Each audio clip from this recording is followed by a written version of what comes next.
Cradle of Filth is certainly one of the flag bearers for black metal.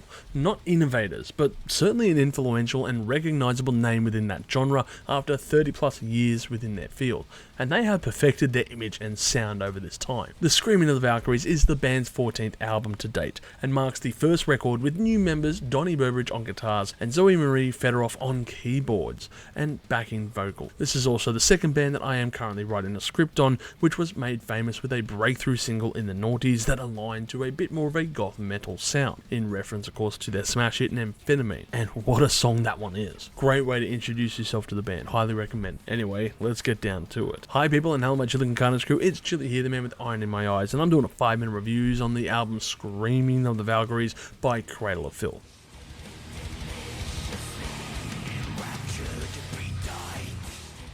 Speaking of introductions, the first track off this album is called To Live Deliciously, a tantalising track with thrashy undertones being smashed out. However, I don't see this being used as background music for those food videos. I like this tune. I think it's a great war cry to the fans of the band and a new era for this group. It's like they're telling everyone to awaken from their slumber and rally in the pit. I think this energy also carries over on the following track, Demagoguery, I think that's how it's pronounced, and I'm not gonna lie, I thought this was actually parodying Deathclock until I remembered Deathclock was a parody of bands such as these. So, parody squared?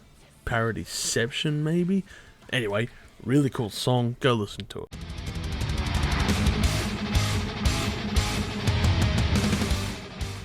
The Trinity of Shadows is another fast-paced tune that shows the band having a knack for writing these types of tunes, while still retaining an air of new sound within them. Like, this piece is just relentless at times, yet simultaneously it has melody as well as fast-paced sections. It just boggles the mind how the band can actually write tunes like this and make it work. Non Omnis Morta is the first song with female vocals on here, and is certainly sounding like Cradle of Filth that I knew of back in the day, but it's also one of the weaker tracks off this album, I felt. I don't hate this tune, but I wouldn't mind if it was skipped either. White Hellebore, it was also a single that was released before this album. It's got sounds that were akin to Iron Maiden on here, Immortal, and also Lacuna Coil. I don't mind this tune, but it does feel very odd and unusual. The next 3 songs are okay, but if I'm being honest, they feel a bit mid-tier.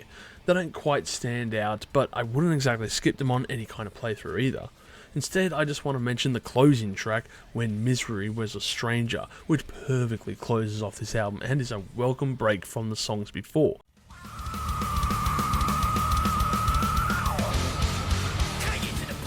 This song has a slow build up with that old school black metal kind of riffage, and it also includes the minor female vocals and melody, which of course is what is missing from the black metal genre forever and a fucking day. It does add depth to this song however, and even if Zoe's vocals are minimal, it does do its job immeasurably. In fact, I kind of prefer it this way, because the sections that she sings on are highlights throughout this tune, and we cannot forget to mention of course this song's climax and precipice with its blast beats and orchestral arrangements that absolutely blow me away. I gotta tip my hat to Cradle of Filth and their ability to blend genres into their songwriting abilities. They do great work blending these elements of extreme and black metal with fast guitar riffs or drumming patterns. However, they also slow it right down throughout various sections to include melody on each track. I also appreciate how they didn't overuse Zoe's vocals, even though they quite easily could have, because, you know, female vocalists on these heavy metal tracks seem to be on the rise. Instead, they use them very sparingly and as required, and I believe this really enhances her skills. Of course, they are relying instead on their frontman for his signature styles throughout this music, and the music on hand here certainly doesn't feel out of place for what I've come to expect from Cradle of Filth. They have carved out their style and owned it during their time on Earth,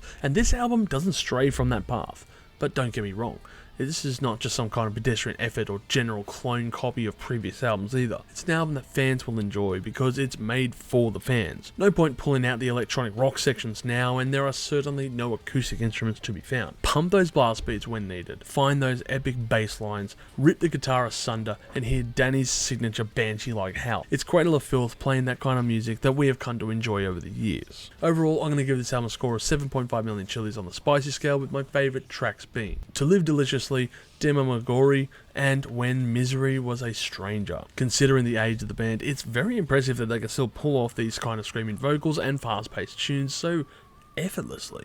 It feels second nature to the band. Who knows how much gas is left in that tank, but I don't believe for a minute that this is due to studio production, or at least to a massive extent. But I don't believe too much polish has been added on here to mask any kind of undesirable effects.